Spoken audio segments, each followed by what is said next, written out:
Naquela tarde, por exemplo, se não tivesse perdido a paciência e xingado a mãe da autoridade, não teria dormido na cadeia. Depois de aguentar zinco no lombo, 2 excomungados tinham-lhe caído em cima, um ferro batera-lhe no peito, outro nas costas, ele se arrastara tiritando como um frango molhado. Tudo porque se esquentara e dissera uma palavra. Inconsideradamente. Falta de criação. Tinha lá culpa. O sarapatel se formara, o cabo abrirá caminho entre os feirantes que se apertavam em redor e toca pra frente. Depois surra e cadeia, por causa de uma tolice. Ele, Fabiano, tinha sido provocado. Tinha ou não tinha? Salto de reiúna em cima da alpercata. Impacientara-se e largar o palavrão. Natural, xingara. Mãe de uma pessoa não vale nada, porque todo mundo vê logo que a gente não tem a intenção de maltratar ninguém. Um ditério sem importância. O amarelo devia saber isso. Não sabia. Saíra-se com 4 pedras na mão, apitara. E Fabiano comera da banda podre. Desafasta. Deu um passo para a catingueira. Se ele gritasse agora a desafasta, que faria o polícia? Não se afastaria, ficaria colado ao pé de pau. Uma lazeira, a gente podia xingar a mãe dele. Mas então, Fabiano estirava o beiço e rosnava. Aquela coisa. A riada e a chacada metia as pessoas na cadeia, dava-lhe surra. Não entendia. Se fosse uma criatura de saúde e muque, estava certo. Enfim, apanhar do governo não é desfeita, e Fabiano até sentiria orgulho ao recordar-se da aventura. Mas aquilo soltou uns grunhidos. Por que motivo o governo aproveitava gente assim? Só se ele tinha receio de empregar tipos direitos. Aquela cambada só servia para morder as pessoas inofensivas. Ele, Fabiano, seria tão ruim se andasse fardado? Iria pisar os pés dos trabalhadores e dar pancada neles? Não iria. Aproximou-se lento, fez uma volta, achou-se em frente do polícia, que embasbacou, apoiado ao tronco, a pistola e o punhal. Inúteis. Esperou que ele se mexesse. Era uma lazeira, certamente, mas vestia farda e não ia ficar assim, os olhos arregalados. Os beiços brancos, os dentes chocalhando como bilros. Ia bater o pé, gritar, levantar a espinha, plantar-lhe o salto da reiúna. Em cima da alpercata. Desejava que ele fizesse isso. A ideia de ter sido insultado, preso, moído por uma criatura mofina era insuportável. Mirava-se naquela covardia, via-se mais lastimoso e miserável que o outro. Baixou a cabeça, coçou os pelos ruivos do queixo. Se o soldado não puxasse o facão, não gritasse, ele, Fabiano, seria um vivente muito desgraçado. Devia sujeitar-se àquela tremura, àquela amarelidão? Era um bicho resistente, calejado. Tinha nervo, queria brigar, meterás em espalhafatos e saíra de crista levantada. Recordou-se de lutas antigas, em danças com fêmea e cachaça. Uma vez, de lambideira em punho, espalhar a negrada. Aí sim a Vitória começara a gostar dele. Sempre fora reimoso. Iria esfriando com a idade? Quantos anos teria? Ignorava, mas certamente envelhecia e fraquejava. Se possuísse espelhos, veria rugas e cabelos brancos. Arruinado, um caco. Não sentirá a transformação, mas estava se acabando. O suor umedeceu-lhe as mãos duras. Então, suando com medo de uma peste que se escondia tremendo? Não era uma infelicidade grande, a maior das infelicidades? Provavelmente não se esquentaria nunca mais, passaria o resto da vida assim mole e ronceiro. Como a gente muda! Era. E estava mudado. Outro indivíduo, muito diferente do Fabiano que levantava poeira nas salas de dança. Um Fabiano bom para aguentar facão no lombo e dormir na cadeia. Virou a cara, enxergou o facão de rasto. Aquilo nem era facão, não servia para nada. Ora, não servia. Quem disse que não servia? Era um facão verdadeiro, sim senhor, movera-se como um raio cortando palmas de quipá. E estivera a pique de rachar o quengo de um sem vergonha. Agora dormia na bainha rota, era um troço inútil, mas tinha sido uma arma. Se aquela coisa tivesse durado mais um segundo, o polícia estaria morto. Imaginou-o assim, caído, as pernas abertas, os bugalhos apavorados. Um fio de sangue empastando-lhe os cabelos, formando um riacho entre os seixos da vereda. Muito bem. Ia arrastá-lo para dentro da caatinga, entregá-lo aos urubus. E não sentiria remorso. Dormiria com a mulher, sossegado, na cama de varas. Depois, gritaria aos meninos, que precisavam criação. Era um homem, evidentemente. Aprumou-se, fixou os olhos nos olhos do polícia, que se desviaram. Um homem. Besteira pensar que ia ficar murcho o resto da vida. Estava acabado? Não estava. Mas para que suprimir aquele doente que bambeava e só queria ir para baixo? Inutilizar-se por causa de uma fraqueza fardada que vadiava na feira e insultava os pobres. Não se inutilizava, não valia. Pena inutilizar-se. Guardava a sua força. Vacilou e coçou a testa. Havia muitos bichinhos assim ruins, havia um horror de bichinhos assim fracos e ruins. Afastou-se, inquieto. Vendo o acanalhado e ordeiro, o soldado ganhou coragem, avançou, pisou firme, perguntou o caminho. E Fabiano tirou o chapéu de couro. Governo é governo. Tirou o chapéu de couro, curvou-se e ensinou o caminho ao soldado amarelo. O mundo coberto de penas. O mulungu do bebedouro cobria-se de arribações. Mau sinal, provavelmente o sertão ia pegar fogo. Vinham em bandos. Arranchavam-se nas árvores da beira do rio, descansavam, bebiam e, como em redor não havia comida, seguiam viagem para o sul. O casal agoniado sonhava desgraças. O sol chupava os poços, e aquelas excomungadas levavam o resto da água. Queriam matar o gado. Sim, a Vitória falou assim, mas Fabiano resmungou, franziu a testa, achando a frase extravagante. Aves matarem bois e cabras, que lembrança! Olhou a mulher, desconfiado, julgou que ela estivesse tresvariando. Foi sentar-se no banco do copiar. Examinou o céu limpo, cheio de claridades de mau agouro, que a sombra das arribações cortava. Um bicho de penas matar o gado. Provavelmente sim, a Vitória não estava regulando. Fabiano estirou o beiço e enrugou mais a testa suada, que impossível compreender a intenção da mulher. Não atinava. Um bicho tão pequeno. Achou a coisa obscura e desistiu de aprofundá-la. Entrou em casa, trouxe o aió, preparou um cigarro, bateu como fuzil na pedra, chupou uma tragada longa.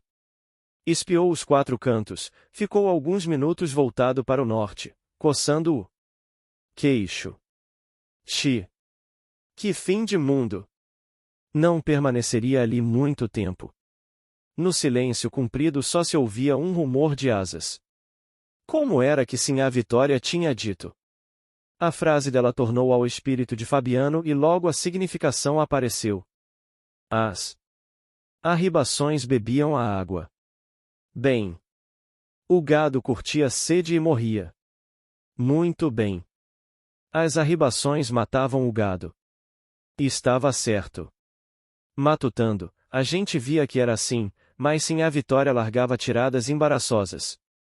Agora Fabiano percebia o que ela queria dizer. Esqueceu a infelicidade próxima, riu-se encantado com a esperteza de sim, a Vitória. Uma pessoa como aquela valia ouro. Tinha ideias, sim senhor, tinha muita coisa no miolo. Nas situações difíceis encontrava a saída. Então, descobrir que as arribações matavam o gado. E matavam. Àquela hora o mulungu do bebedouro, sem folhas e sem flores, uma garrancharia pelada, enfeitava-se de penas. Desejou ver aquilo de perto, levantou-se, botou o aió a tiracolo, foi buscar o chapéu de couro e a espingarda de pederneira. Desceu o copiar, atravessou o pátio, avizinhou-se da ladeira pensando na cachorra-baleia. Coitadinha! Tinham-lhe aparecido aquelas coisas horríveis na boca, o pelo caíra, e ele precisará matá-la. Teria procedido bem? Nunca havia refletido nisso. A cachorra estava doente. Podia consentir que ela mordesse os meninos? Podia consentir? Loucura expor as crianças à hidrofobia. Pobre da baleia.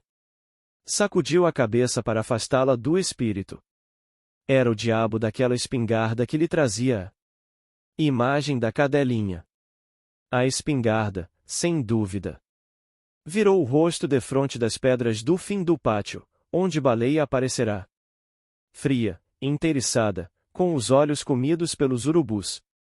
Alargou o passo, desceu a ladeira, pisou a terra de aluvião, aproximou-se do bebedouro. Havia um bater doido de asas por cima da poça de água preta, a garrancheira do mulungu estava completamente invisível. Pestes! Quando elas desciam do sertão, acabava-se tudo. O gado ia afinar-se, até os espinhos secariam. Suspirou. Que havia de fazer? Fugir de novo, aboletar-se noutro lugar, recomeçar a vida. Levantou a espingarda, puxou-o. Gatilho sem pontaria. 5 ou 6 aves caíram no chão, o resto se espantou, os galhos queimados surgiram nus. Mas pouco se foram cobrindo, aquilo não tinha fim. Fabiano sentou-se desanimado na ribanceira do bebedouro, carregou lentamente a espingarda com chumbo miúdo e não socou a bucha, para a carga espalhar-se e alcançar muitos inimigos. Novo tiro, novas quedas, mas isto não deu nenhum prazer a Fabiano. Tinha ali comida para 2 ou 3 dias, se possuísse munição, teria comida para semanas e meses. Examinou o polvarinho e o chumbeiro, pensou na viagem, estremeceu. Tentou iludir-se, imaginou que ela não se realizaria se ele não a provocasse com ideias ruins. Reacendeu o cigarro, procurou distrair-se falando baixo. Sinhá Terta era pessoa de muito saber naquelas beiradas. Como andariam as contas com o patrão? Estava ali o que ele não conseguiria nunca decifrar. Aquele negócio de juros engolia tudo, e afinal o branco ainda achava que fazia favor. O soldado amarelo. Fabiano, encaiporado, fechou as mãos e deu murros na coxa. Diabo! Esforçava-se por esquecer uma infelicidade, e vinham outras infelicidades. Não queria lembrar-se do patrão nem do soldado amarelo. Mas lembrava-se, com desespero. Enroscando-se como uma cascavel assanhada. Era um infeliz, era a criatura mais infeliz do mundo. Devia ter ferido naquela tarde o soldado amarelo, devia tê-lo cortado a facão. Cabra ordinário, mofino, encolhera-se e ensinara o caminho. Esfregou-a testa suada e enrugada. Para que recordar vergonha? Pobre dele! Estava então decidido que viveria sempre assim? Cabra! Safado, mole! Se não fosse tão fraco, teria entrado no cangaço e feito misérias. Depois levaria um tiro de emboscada ou envelheceria na cadeia, cumprindo sentença, mas isto era melhor que acabar-se numa beira de caminho, assando no calor, a mulher e os filhos acabando-se também. Devia ter furado o pescoço do amarelo com faca de ponta, devagar. Talvez estivesse preso e respeitado, um homem respeitado, um homem. Assim como estava, ninguém podia respeitá-lo. Não era homem, não era nada. Aguentava zinco no lombo e não se vingava. Fabiano, meu filho, tem coragem. Tem vergonha, Fabiano. Mata o soldado amarelo. Os soldados amarelos são uns desgraçados que precisam morrer. Mata o soldado amarelo e os que mandam nele. Como gesticulava com furor, gastando muita energia, pôs-se a resfolegar e sentiu sede. Pela cara vermelha e queimada o suor corria, tornava mais escura a barba ruiva. Desceu da ribanceira, agachou-se à beira da água salobra, pôs-se a beber ruidosamente nas palmas das mãos. Uma nuvem de arribações voou assustada. Fabiano levantou-se, um brilho de indignação nos olhos. Miseráveis! A cólera dele se voltava de novo contra as aves. Tornou a sentar-se na ribanceira, atirou muitas vezes nos ramos do mulungu, o chão ficou todo coberto de cadáveres. Iam ser salgados, estendidos em cordas. Tencionou aproveitá-los como alimento na viagem próxima. Devia gastar o resto do dinheiro em chumbo e pólvora, passar um dia no bebedouro, depois largar-se pelo mundo. Seria necessário mudar-se? Apesar de saber perfeitamente que era necessário, agarrou-se a esperanças frágeis. Talvez a seca não viesse, talvez chovesse. Aqueles malditos bichos é que lhe faziam medo. Procurou esquecê-los. Mas como poderia esquecê-los se estavam ali, voando-lhe em torno da cabeça, agitando-se na lama, empoleirados nos galhos, espalhados no chão, mortos? Se não fossem eles, a seca não existiria. Pelo menos não existiria naquele momento, e viria depois. Seria a mais curta. Assim, começava logo, e Fabiano sentia-a de longe. Sentia-a como se ela já tivesse chegado. Experimentava adiantadamente a fome, a sede, as fadigas imensas das retiradas. Alguns dias antes estava sossegado, preparando látegos, consertando cercas. De repente, um risco no céu, outros riscos, milhares de riscos juntos, nuvens, o medonho rumor de asas a anunciar destruição. Ele já andava meio desconfiado vendo as fontes minguarem. E olhava com desgosto a brancura das manhãs longas e a vermelhidão sinistra das tardes. Agora confirmavam-se as suspeitas. Miseráveis! As bichas excomungadas eram a causa da seca. Se pudesse matá-las, a seca se extinguiria. Mexeu-se com violência. Carregou a espingarda furiosamente. A mão grossa, cabeluda, cheia de manchas e descascada, tremia sacudindo a vareta. Pestes! Impossível dar cabo daquela praga. Estirou os olhos pela campina, achou-se isolado. Sozinho num mundo coberto de penas. De aves que iam comê-lo. Pensou na mulher e suspirou. Coitada de Sinhá Vitória, novamente nos descampados, transportando o baú de folha. Uma pessoa de tanto juízo marchar na terra queimada, esfolar os pés nos seixos, era duro. As arribações matavam o gado. Como tinha Sinhá Vitória descoberto aquilo? Difícil. Ele, Fabiano, espremendo os miolos, não diria semelhante frase. Sinhá Vitória fazia contas direito, sentava-se na cozinha, consultava montes de sementes de várias espécies, correspondentes a 1000 réis, tostões e vinténs. E a acertava. As contas do patrão eram diferentes, arranjadas a tinta e contra o vaqueiro, mas Fabiano sabia que elas estavam erradas e o patrão queria enganá-lo. Enganava. Que remédio! Fabiano, um desgraçado, um cabra, dormia na cadeia e aguentava zinco no lombo.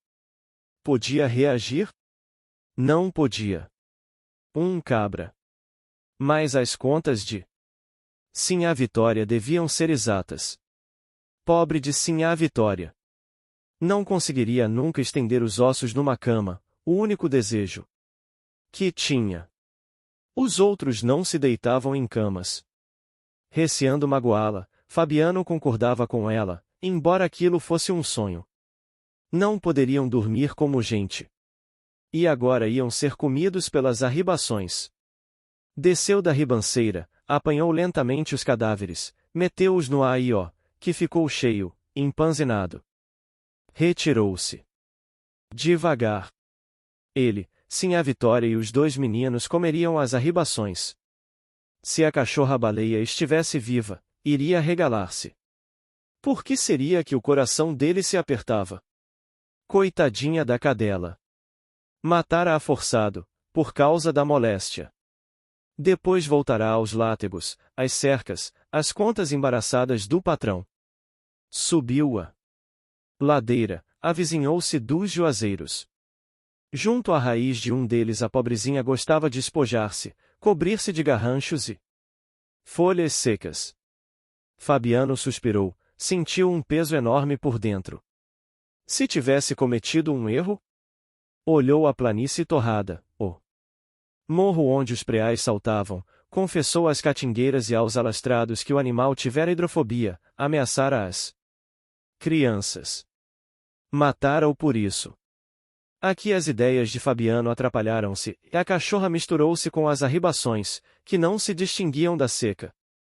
Ele, a mulher e os 2 meninos seriam comidos. Sim, a Vitória tinha razão, que era atilada e percebia as coisas de longe. Fabiano arregalava os olhos e desejava continuar a admirá-la. Mas o coração grosso, como um cururu, enchia-se com a lembrança da cadela. Coitadinha, magra, dura, inteiriçada, os olhos arrancados pelos urubus. Diante dos juazeiros, Fabiano apressou-se. Sabia lá se a alma de baleia andava por ali, fazendo visagem? Chegou-se à casa, com medo. Ia escurecendo, e àquela hora ele sentia sempre uns vagos terrores. Ultimamente vivia esmorecido, mofino, porque as desgraças eram muitas.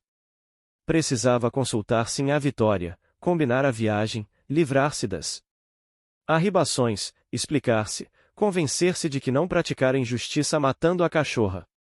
Necessário abandonar aqueles lugares amaldiçoados. Sinhá Vitória pensaria como ele. Mulher e os filhos acabando-se também. Devia ter furado o pescoço do amarelo com faca de ponta, devagar. Talvez estivesse preso e respeitado, um homem respeitado, um homem. Assim como estava, ninguém podia respeitá-lo. Não era homem, não era nada. Aguentava zinco no lombo e não se vingava. Fabiano, meu filho, tem coragem. Tem vergonha, Fabiano. Mata o soldado amarelo. Os soldados amarelos são uns desgraçados que precisam morrer. Mata o soldado amarelo e os que mandam nele. Como gesticulava com furor, gastando muita energia, pôs-se a resfolegar e sentiu sede. Pela cara vermelha e queimada o suor corria, tornava mais escura a barba ruiva. Desceu da ribanceira, agachou-se à beira da água salobra, pôs-se a beber ruidosamente nas palmas das mãos. Uma nuvem de arribações voou assustada. Fabiano levantou-se, um brilho de indignação nos olhos. Miseráveis. A cólera dele se voltava de novo contra as aves. Tornou a sentar-se na ribanceira, atirou muitas vezes nos ramos do mulungu, o chão ficou todo coberto de cadáveres. Iam ser salgados, estendidos em cordas. Tencionou aproveitá-los como alimento na viagem próxima. Devia gastar o resto do dinheiro em chumbo e pólvora, passar um dia no bebedouro, depois largar-se pelo mundo. Seria necessário mudar-se? Apesar de saber perfeitamente que era necessário, agarrou-se a esperanças frágeis. Talvez a seca não viesse, talvez chovesse. Aqueles malditos bichos é que lhe faziam medo. Procurou esquecê-los. Mas como poderia esquecê-los se estavam ali, voando-lhe em torno da cabeça, agitando-se na lama, empoleirados nos galhos, espalhados no chão, mortos? Se não fossem eles, a seca não existiria. Pelo menos não existiria naquele momento, e viria depois. Seria a mais curta. Assim, começava logo, e Fabiano sentia-a de longe. Sentia-a como se ela já tivesse chegado. Experimentava adiantadamente a fome, a sede, as fadigas imensas das retiradas. Alguns dias antes estava sossegado, preparando látegos, consertando cercas. De repente, um risco no céu, outros riscos, milhares de riscos juntos, nuvens, o medonho rumor de asas a anunciar destruição.